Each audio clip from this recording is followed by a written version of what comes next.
অপু অপুর বউ তিনি সংবাদ সম্মেলন করে বলেছেন যে বিএনপি নেতা ইশরাক তিনি অপুকে গুম করেছেন। অপুকে গুম করে তাকে নির্যাতন করে নিপীড়ন করে আসিফ মাহমুদ সজীব ভুঁইয়া তার বিরুদ্ধে মিথ্যা নিউজ করেছেন, মিথ্যা ভিডিও বানিয়েছেন। আমরা ইশরাক সাহেবকে বলতাম, ইশরাক হোসেনকে বলতাম জনতার মেয়র। সেই জনতার মেয়র থেকে ইশরাক এখন বাংলাদেশের ইতিহাসে জুলাই বিপ্লবের পরে নতুন বাংলাদেশে প্রথম গুমের রাজনীতি কায়েম করলো, গুমের রাজনীতি চালু করলো।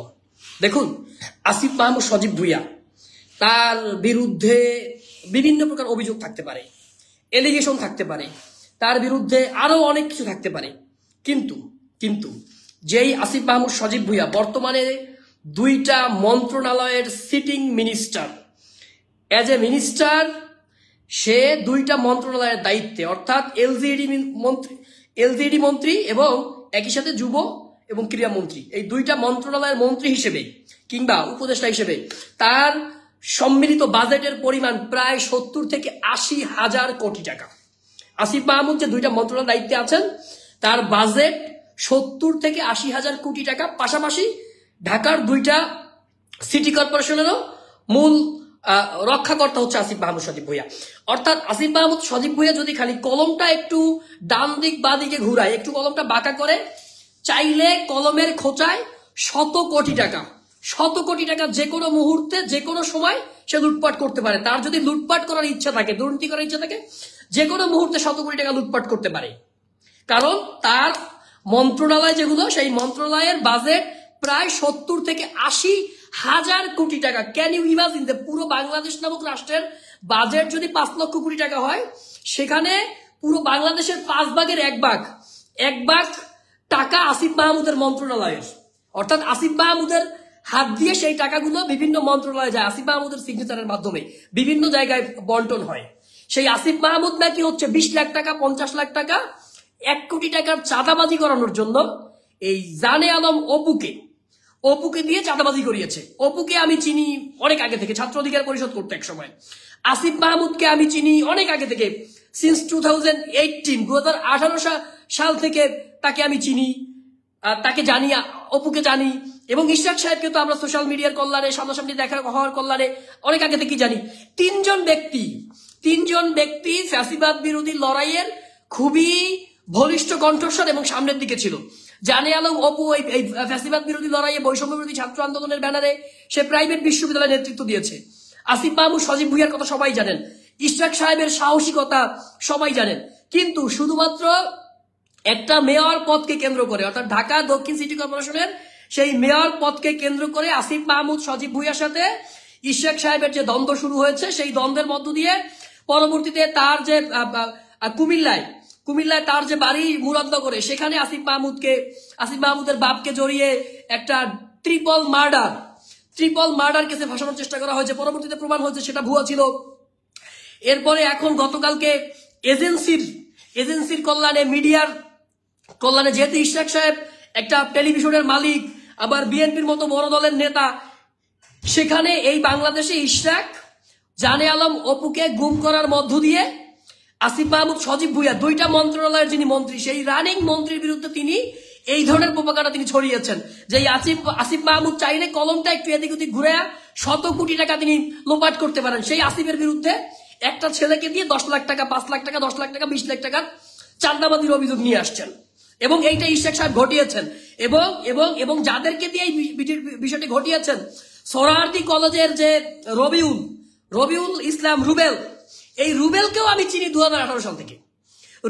রুবেল হচ্ছে এক সময় ভিপি নুরুল হক নূরের বডিগার্ড ছিল। এই যে রুবেল, সে নুরুল হক নূরের বডিগার্ড ছিল, সেই সুবাদে আমাদের সাথে রুবেলের সম্পর্ক খুবই ভালো সম্পর্ক ছিল, এবং সেও ফ্যাসিবাদ বিরোধী লড়াইয়ের একটা কণ্ঠ।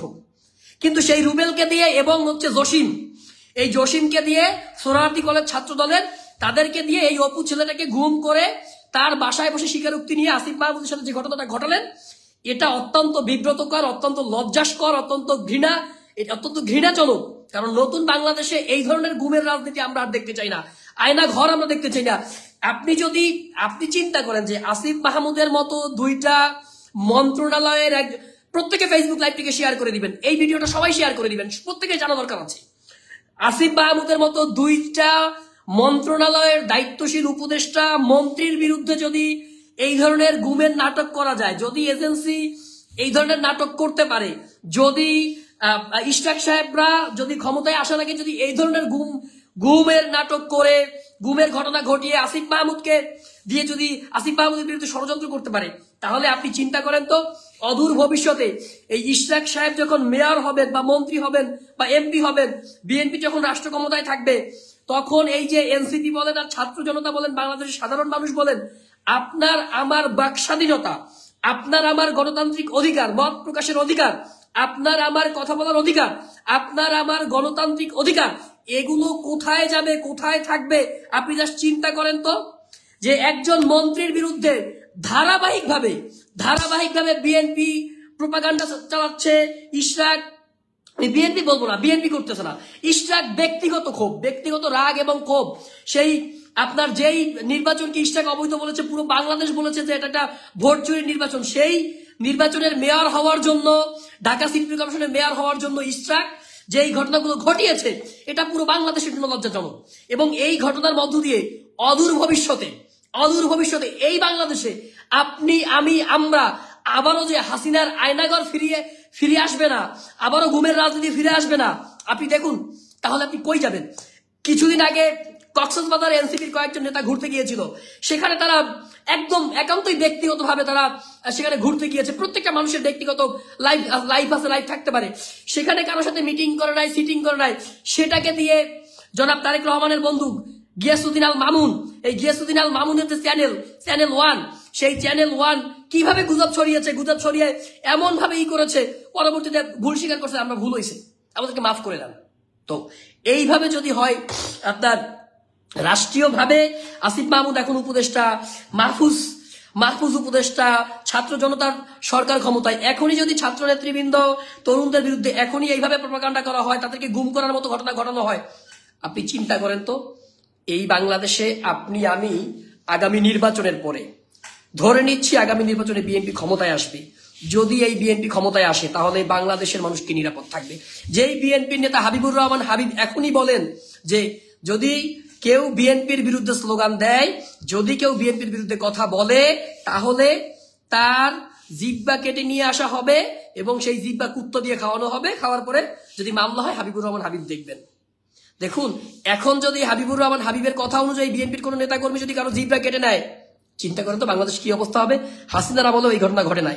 আর একদিকে আওয়ামী লীগের নেতা ফজলু, যিনি এখন বিএনপির যে মাননীয় চেয়ারপারসন বেগম খালেদা জিয়ার উপদেষ্টা, ফজলু তো একাধারে এই ছাত্রদেরকে, যাদের নেতৃত্বে জুলাই বিপ্লব হয়েছে, যারা জুলাই বিপ্লবে জীবন দিয়েছে, তাদেরকে বলতেছে রাজাকারের বাচ্চা, রাজাকার, সব খালি গালি দিচ্ছে, সব এদেশে জামাত শিবির হয়ে গেছে। তো এই বাংলাদেশে এগুলো খুব ভয়ঙ্কর ঘটনা, খুবই ভয়ঙ্কর অভিযোগ।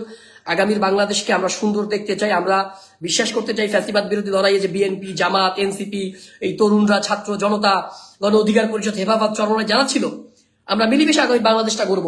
রাজনৈতিক আলোচনা থাকবে, সমালোচনা থাকবে, কিন্তু এইভাবে কারো বিরুদ্ধে প্রোপাগান্ডা ছড়িয়ে কাউকে গুম করার যে কালচার আজকে বিএনপির ইশরাক সাহেব তৈরি করলেন, জনতার মেয়র ছিলেন এক সময়, কিন্তু আজকে তিনি ভিলেনে পরিণত হচ্ছেন।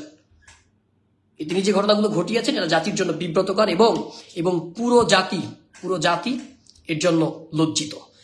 এবং আজকে এই যে অপুর বউ, অপুর স্ত্রী, তিনি সংবাদ সম্মেলনের মধ্য দিয়ে তিনি যে কথাগুলো বলেছেন যে গোপীবাগ থেকে গ্রেপ্তার করা হয়েছে, ইশরাকের বাসার কথা থেকে গ্রেপ্তার করা হয়েছে, এবং বিভিন্ন ছবি এবং ভিডিও ফুটেজের ক্লিপগুলো দিয়ে যখন যেই এসেছে অলরেডি পাবলিক সোশ্যাল মিডিয়া এসছে যে ইশরাকের বাসায় অপু এবং সরোয়ার্দী কলেজের ছাত্র দলের সভাপতি এবং সেক্রেটারি তারা বসে ভিডিও তৈরি করছেন, এই যে ক্লিপগুলো অলরেডি সোশ্যাল মিডিয়ায় এসছেন, এগুলো খুবই বিব্রতকর। বাংলাদেশের মানুষের জন্য এটা খুবই বিব্রতকর।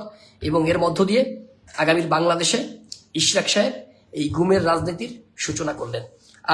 আমি বলতে চাই, আসিফ মাহমুদের বিরুদ্ধে শত অভিযোগ থাকতে পারে, শত এলিগেশন থাকতে পারে, কিন্তু আসিফ মাহমুদ সজীব ভুঁইয়া এত বড় শেষরা না যে যার হাতে প্রায় 1 লক্ষ কোটি টাকার বাজেট, চাইলেই সেটা সে এদিক ওদিক করতে পারে, 9-6 করতে পারে, কলমের খোঁচা, সামান্য একটা খোঁচা, একটা সিগনেচার, সেই আসিফ মাহমুদ 10 লাখ টাকার জন্য চাঁদাবাজি করবে না।